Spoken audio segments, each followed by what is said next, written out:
cordiale bienvenue et salutations fraternelles pour vous tous qui êtes fidèles à ce programme des temps de qualité. Merci pour vos remarques, merci pour vos commentaires et merci aussi pour vos suggestions. Nous sommes dans ce programme déjà en train de parler sur l'Évangile. Et la vision par rapport à cet enseignement, ce que nous voulons en sorte que l'Évangile rentre au centre de tout ce que nous sommes en train de prêcher au sein de nos églises. Nous sommes conscients d'une chose, c'est que les gens veulent des réponses, les gens veulent l'assistance de Dieu dans leurs besoins, dans leurs difficultés, dans leurs problèmes. Mais écoutez, rappelez-vous de Romains chapitre 1, verset 16, nous l'avons lu dans la version Le Livre, il était écrit que je ne rougis pas de la bonne nouvelle parce que c'est la solution efficace que Dieu s'est choisie afin de sauver les hommes.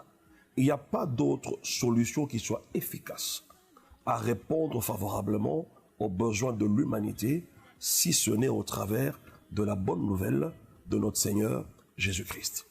Mes chers frères et sœurs, dans cette bonne nouvelle, la Bible est claire. De là découle la puissance même de Dieu. La puissance ne réside pas sur une montagne, la puissance ne jaillit pas forcément des jeunes, mais la puissance jaillit de l'évangile de notre Seigneur Jésus-Christ. La Bible ne nous interdit pas de jeûner, bien au contraire, nous devons jeûner. Mais seulement il faut que chaque chose soit à sa place. De l'évangile jaillit la puissance, et lorsque nous sommes habitués aux jeûnes et prières, nous nous disponibilisons de telle sorte que le Seigneur travaille au travers de nous avec beaucoup de facilité pour atteindre les autres. Et donc l'évangile doit être au centre de nos vies, dans notre esprit, dans notre âme, mais également dans notre corps. Nous devons vivre les résultats intégraux de la parole de Dieu au travers de l'évangile de notre Seigneur Jésus-Christ. Nous avons dit qu'au commencement, Dieu a créé l'homme et la femme, et lorsque le péché entra, le Seigneur a promis une solution au problème du péché qui était entré. Et nous avons expliqué dans les sessions passées qu'on ne pouvait pas parler de mal, on ne pouvait pas parler de maladie, on ne pouvait pas parler de tous les problèmes que nous avons aujourd'hui, n'eût été le fait que le péché soit entré. Et donc la cause, la source de tout ce qui s'appelle mal sur la terre, c'est le péché. Et lorsque le péché entra, il s'en est suivi tout le mal, comme nous l'avons dit. Mais quelle a été la réaction de Dieu par rapport au péché qui était entré? Dieu a promis dans Genèse, au chapitre 3, verset 15, que la postérité de la femme viendra écraser la tête du serpent. Et cette postérité n'est autre chose que Jésus-Christ. Et donc, si problème il y a encore aujourd'hui dans nos vies, la solution ne découle que de Jésus-Christ.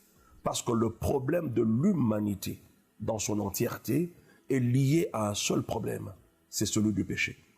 C'est ainsi que la Bible déclare que tous sont péchés et sont privés de la gloire de Dieu.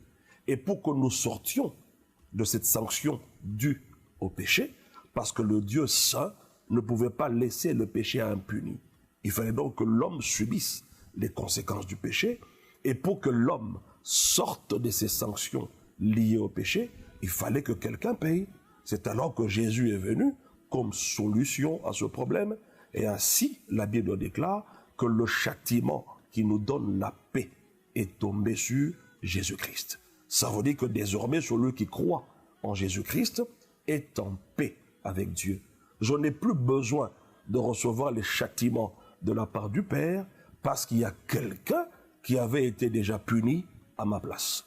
Vous savez, même dans la justice des hommes ici sur la terre, lorsque quelqu'un a épuré sa peine en prison, on ne peut pas punir quelqu'un deux fois pour la même infraction. Et donc Christ, en mourant à la croix, est mort pour nous. Il a subi toutes les sanctions normales dues au péché afin que le Dieu saint soit satisfait. Et effectivement, le Dieu saint a été satisfait. Voilà pourquoi nous disons que Jésus est la solution efficace. Et pour que nous ayons accès à cette solution efficace qui est Jésus-Christ, la décision appartient à l'homme, la décision n'appartient pas à Dieu. Il est écrit dans Romains chapitre 10, verset 9, que si tu confesses de ta bouche. Si, exprime la condition, si tu confesses de ta bouche le Seigneur Jésus, et si tu crois que Dieu l'a ressuscité des morts, tu seras sauvé. Et une fois que tu es sauvé, il y a un résultat qui est le fait que tu deviennes enfant de Dieu, une nouvelle créature. Et maintenant que nous sommes enfants de Dieu, nouvelle créature, mais comment ne vivons pas d'une manière pratique tout ce pourquoi Jésus a payé le prix sur la croix. Lorsque vous payez le prix pour le pain, eh ben, vous accédez à ce pain et vous allez vous nourrir de ce pain. Et lorsque la Bible déclare que Jésus a payé le prix qu'il fallait pour nous à la croix, et donc, en retour, nous sommes censés vivre toutes les réalités pour lesquelles Jésus a payé le prix.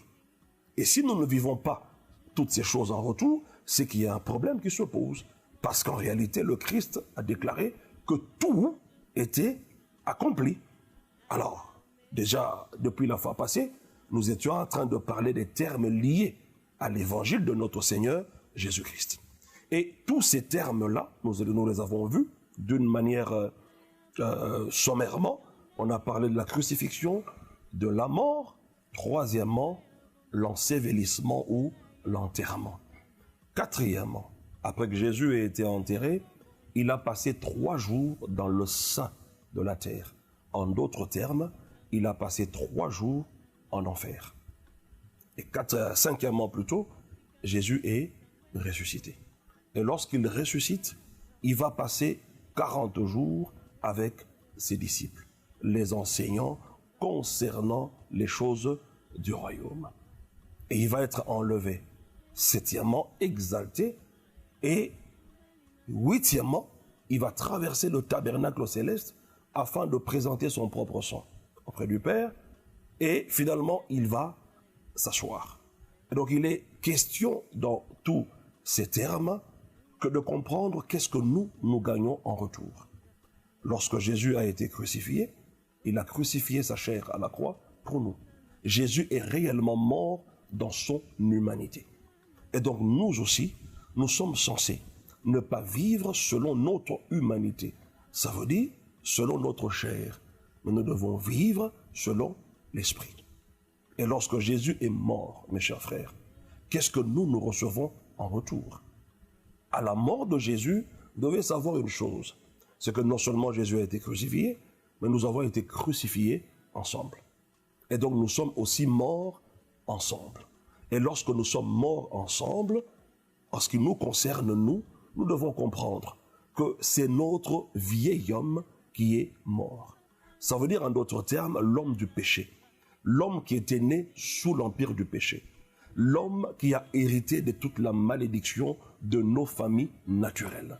Cet homme-là est mort avec Christ à la croix. Et donc, ma famille, même au travers de la sorcellerie, peut m'accuser de tout. Mais je suis déjà mort sur le plan spirituel. Et donc, lorsque quelqu'un meurt, toutes les accusations qu'on peut porter sur la personne ne peuvent plus emmener cette personne à une quelconque condamnation. Et donc, lorsque vous ne comprenez pas que lorsque Jésus mourait, vous mouriez aussi avec lui à cause du péché. Et donc, ce qui m'a condamné à la mort, c'est la nature du péché. Et Jésus a pris ce péché et ensemble, nous sommes morts. Et lorsque Jésus ressuscite à nouveauté de vie. Vous allez remarquer qu'à sa résurrection, les disciples de Jésus avaient peur. Ils ne savaient pas qu'il est ressuscité. Ils pensaient qu'il était fini et que ça était fini aussi pour eux. Qu'est-ce qui va se passer? La Bible déclare que les disciples de Jésus étaient dans une même salle, les portes et les fenêtres fermées. Et soudain, Jésus se retrouva au milieu d'eux. Mais écoutez bien, lorsqu'il était au milieu d'eux, il va leur dire, oui, ne craignez pas, ce n'est pas un fantôme, c'est moi qui suis ressuscité. Il dit, touchez donc la chair. Touchez.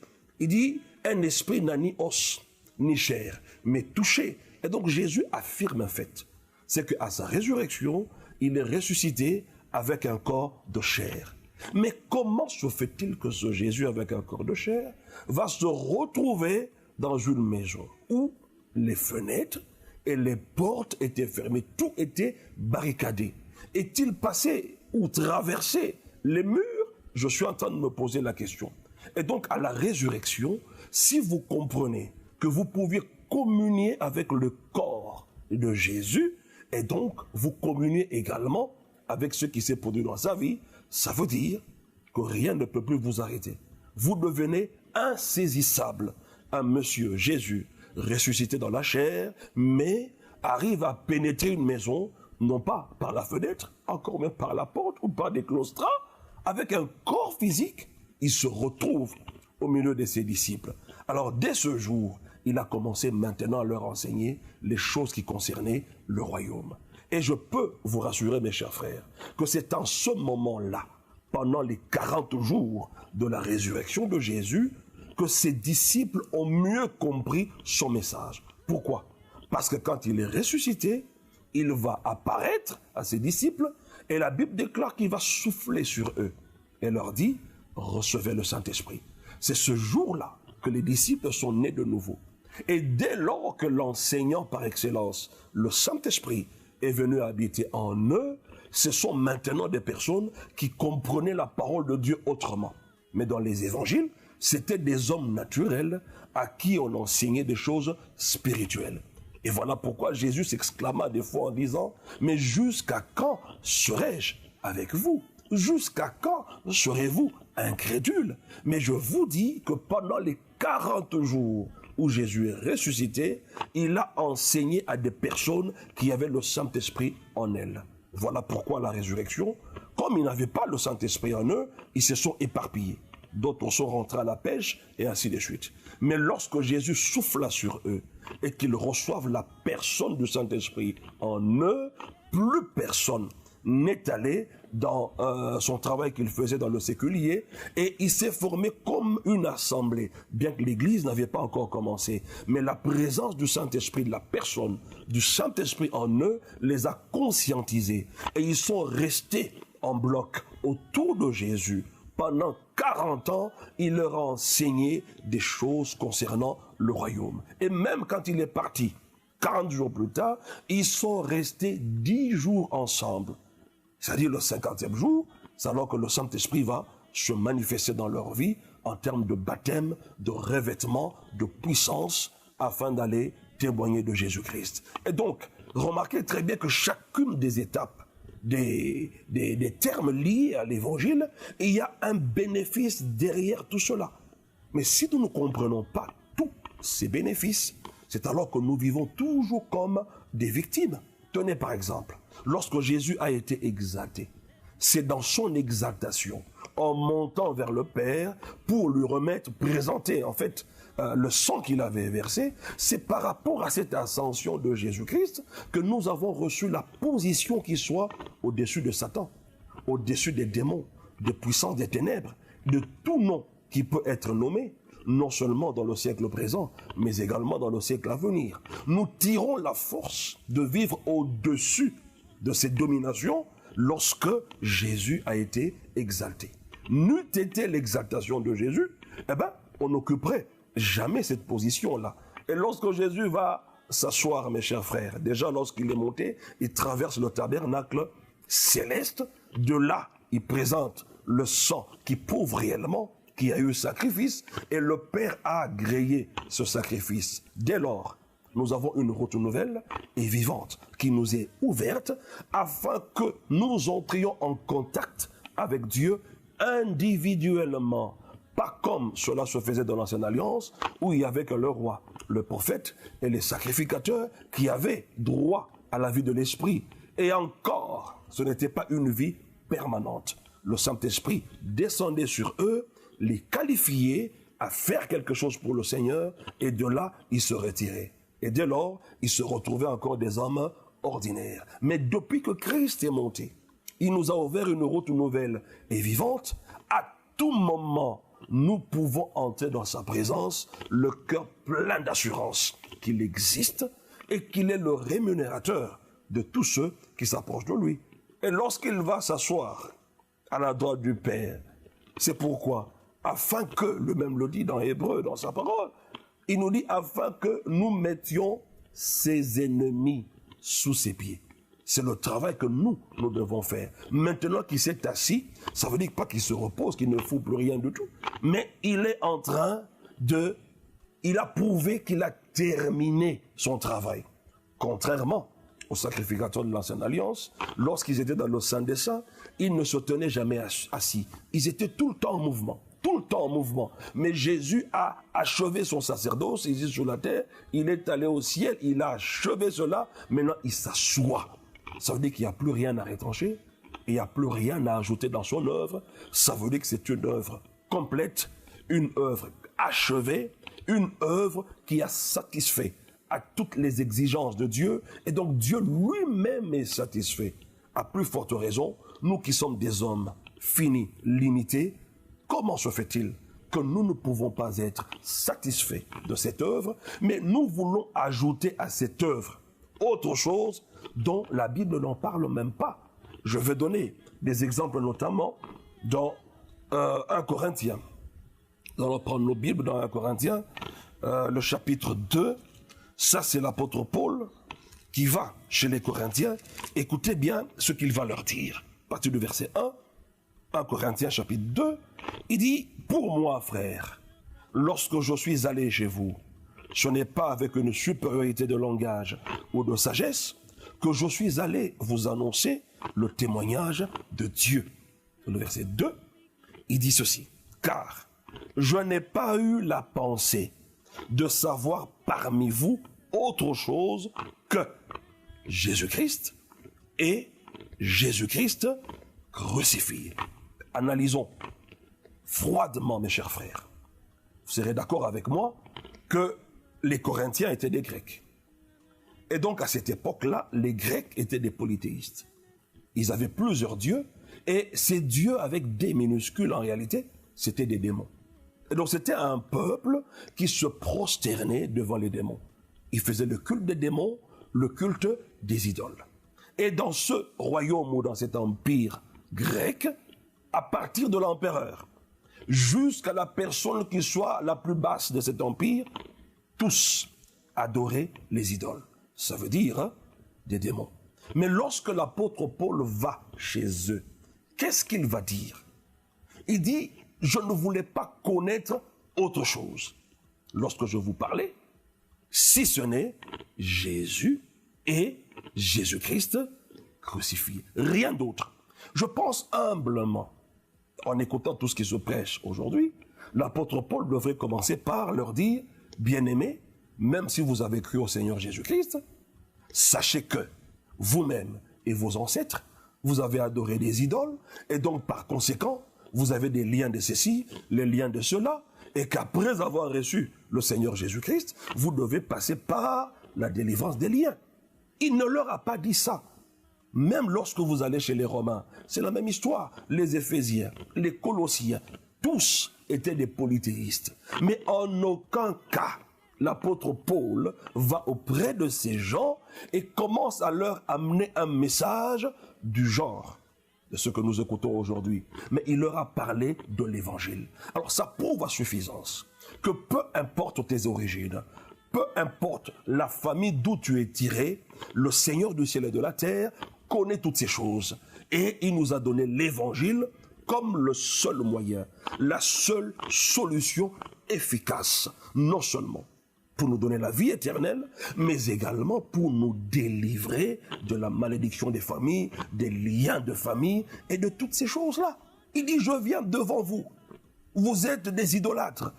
Vous êtes dans la sorcellerie, parce qu'en fait, ces Grecs qui se prosternaient devant des idoles, vous serez encore une fois de plus d'accord avec moi, que depuis le plus âgé de cet empire, jusqu'à l'enfant qui est encore dans le sein de sa mère, tous étaient sacrifiés aux idoles. Parce que la maman qui tombait enceinte allait auprès, n'est-ce pas, de la déesse de la fécondité, pour aller se prosterner, faire des offrandes de reconnaissance et d'action de grâce, remerciant cette idole de la déesse, donc, de la fertilité, de lui avoir donné un enfant. Et déjà, lorsque vous faites des choses pareilles, vous sacrifiez vos enfants à ces idoles-là. Mais l'apôtre Paul va auprès de ces personnes. Dans toutes ses épîtres, il ne fait nullement allusion à toutes ces choses-là. Mais écoutez, voyons la même situation de nos jours. J'ai entendu quelqu'un qui disait, ça va concerner particulièrement les Congolais, il dit que lui, il ne peut pas prêcher à un Kassaïen sans avoir chassé les esprits de vantardise. Il ne peut pas prêcher à quelqu'un qui sort de la tribu des Anamongo sans pour autant chasser les esprits d'impudicité. Mais revenons dans la parole de Dieu. Comment est-ce que l'apôtre Paul a procédé? C'est vrai que les Corinthiens étaient aussi dans l'impudicité, mais l'apôtre Paul n'a pas présenté l'impudicité des Corinthiens comme un lien, mais plutôt comme une œuvre de la chair. C'est ça le problème que nous avons. Frères et sœurs, l'apôtre Paul va auprès des sorciers. Il va auprès de personnes qui vivent sous l'emprise des démons. Il dit, je ne veux pas connaître autre chose, si ce n'est Jésus-Christ et Jésus-Christ crucifié. Ça vous dit que dans ce message-là, il y a la puissance nécessaire pour que tu sortes de cette situation-là dans le nom de Jésus-Christ. Alors, analysons encore de près ce que l'apôtre dit au verset 2. Il dit Jésus-Christ et Jésus-Christ crucifié. Remarquez qu'entre Jésus-Christ et Jésus-Christ crucifié, il y a la conjonction de coordination. Lorsque, par exemple, on veut parler de Jean-Pierre et de Jean-Claude, remarquez qu'entre les deux personnes que je cite, il y a le « et » de conjonction. Ce « et » prouve que Jean-Claude et Jean-Pierre sont deux personnes distinctes. Parce que si Jean-Claude et Jean-Pierre étaient la même personne, on ne mettrait pas le « et » de conjonction, on mettrait le « et » du verbe « être ». Mais alors, lorsque, dans la parole de Dieu, il est question de Jésus-Christ et Jésus-Christ crucifié, quelle est finalement la différence entre les deux? Parce qu'en fait, vous devez comprendre, comme je l'ai dit, entre Jésus-Christ et Jésus-Christ crucifié, il y a un « et » de conjonction qui prouve que les deux termes sont différents. Alors, qu'est-ce que cela veut dire? Ça veut simplement dire que Jésus-Christ, c'est le salut par la grâce. Celui qui croit au Seigneur Jésus est sauvé. Il est délivré. La preuve, c'est que lorsque la Bible parle du chrétien dans les épîtres, parce qu'en fait, les épîtres constituent la vie du chrétien, la vie même de l'Église. Alors lorsque cette partie de la Bible parle du chrétien, on ne parle jamais du chrétien comme celui qui court derrière la délivrance. Mais on dit plutôt que nous avons été délivrés. Remarquez, on ne dira jamais que vous serez délivrés, on ne dira jamais que vous serez guéris, mais on dit vous avez été guéris. Ça prouve à suffisance qu'au travers du salut par la grâce, nous vivons dans des faits accomplis. Mais cela est spirituel. Alors, maintenant, pour voir la réalité de ce que nous sommes et de ce que nous avons en Jésus-Christ, alors il faut comprendre la crucifixion. Lorsque la crucifixion devient une révélation claire dans ta vie, c'est alors que tu comprendras, comme on l'a dit la fois passée, quand tu gardes la mort de Jésus sur ton corps, ça veut dire en d'autres termes, lorsque tu es crucifié dans ta chair, la vie de Jésus qui est déjà en toi va se manifester sur ton corps. Sans la crucifixion, vous ne pouvez pas converger, c'est-à-dire convertir plutôt les bénédictions spirituelles reçues dès avant la fondation du monde en des bénédictions pratiques. Et donc pour passer du fait d'être béni, de toutes sortes de bénédictions spirituelles dans les lieux célestes en Christ et les vivre d'une manière pratique ici sur la terre, il faut avoir la révélation de la crucifixion. Alors si vous ne comprenez pas la crucifixion, oui, vous êtes l'enfant du roi des rois. Oui, Jésus vous a sauvé, c'est un fait. Mais en tant qu'enfant du roi des rois, vous ne vivez pas le standard de vie de l'enfant du roi des rois. Vous vivez toujours comme une victime sur la terre. Pourquoi? Au risque de finir par croire que tout ce que Jésus a fait n'est que mensonge. Mais alors que c'est la réalité. Jésus t'a délivré de la puissance des ténèbres. Tu es passé des ténèbres à la lumière. Tu es passé de la mort à la vie, instantanément, le jour où tu as cru en Jésus-Christ. Ton problème, c'est que tu comprennes comment manifester ce que tu es déjà devenu en Jésus-Christ. Comment le vivre d'une manière pratique. Et donc, si je garde la mort de Jésus sur mon corps, la vie de Jésus va se manifester sur mon corps. Alors remarquez quelqu'un qui a atteint ce niveau où la vie intérieure se manifeste à l'extérieur. L'apôtre Paul le dit encore dans Éphésiens, revêtez-vous de l'homme nouveau. En fait, cet homme nouveau, c'est ce que tu as, la nouvelle naissance, la nouvelle création. Cet homme-là et Christ ont la même nature. Et donc, lorsque la nouvelle création se manifeste à l'extérieur, c'est Christ maintenant qui se manifeste. Et imaginez la maladie qui vient sur ton corps. La maladie ne t'atteindra pas. Pourquoi? Parce que la vie de Jésus-Christ qui est en toi se manifeste désormais sur ton corps physique. Et cela est possible à condition que tu aies la révélation sur ta crucifixion avec Jésus-Christ. Le même passage, nous pouvons également le lire dans la version Parole vivante, 1 Corinthiens, le chapitre 2, et nous commençons à partir du verset 1. Il est écrit, « C'est pourquoi, moi aussi, frères, lorsque je suis arrivé chez vous, je ne suis pas venu apporter le témoignage de Dieu avec des paroles sublimes ou de brillantes démonstrations. Je voulais vous montrer que tout mon savoir résidait en une personne, Jésus-Christ. Voyez-vous? Et à un fait, sa mort sur la croix. Ça, c'est l'apôtre Paul. Lorsqu'il est allé auprès des gens qui sont dans la malédiction parce que leur vie était une vie maudite, lorsqu'il arrive chez eux, il dit, tout mon savoir ne se résumait qu'en une seule chose. N'est-ce pas? C'est qu'en une seule personne d'abord, il dit le Christ. Et puis deuxièmement, il parle d'un fait. Sa mort sur la croix. Est-ce que vous pouvez comprendre jusqu'à ce niveau, lorsque nous avions dit les fois passées que, nous devons d'abord comprendre la personne centrale de ce message, Christ. Et deuxièmement, nous devons comprendre tous les termes liés à l'œuvre que la personne a accomplie. Si nous ne comprenons pas ces termes-là, remarquez bien, l'apôtre Paul le dit, je viens chez vous, vous êtes des pécheurs, vous êtes sous l'empire du péché, vous êtes des gens non seulement pécheurs, mais également vous vautrez dans des cultes des idoles, des démons, vous faites des cultes des morts, des choses bizarres, des ténèbres. Il vient auprès de vous, il dit la première des choses que je voudrais vous annoncer, c'est une personne. Quand vous recevez cette personne-là, deuxièmement, il y a un fait. Il parle du premier fait, sa mort à la croix. Alors si vous ne comprenez pas ça, qu'il était crucifié avant de mourir à la croix, et quels sont les bénéfices derrière sa crucifixion et sa mort, eh bien vous ne vivrez jamais le statut d'un enfant de Dieu ici sur la terre. Et vous aurez même du mal à vivre dans la sanctification pratique. Lorsque vous allez par exemple dans Romains, on va voir ça peut-être les sessions qui viennent, Romains le chapitre 6, on nous parle dans ce chapitre des faits liés à la mort de Jésus. Puisque nous sommes morts avec le Christ, c'est l'image qu'on nous donne au travers du baptême. Nous sommes morts avec lui et nous sommes ressuscités avec lui.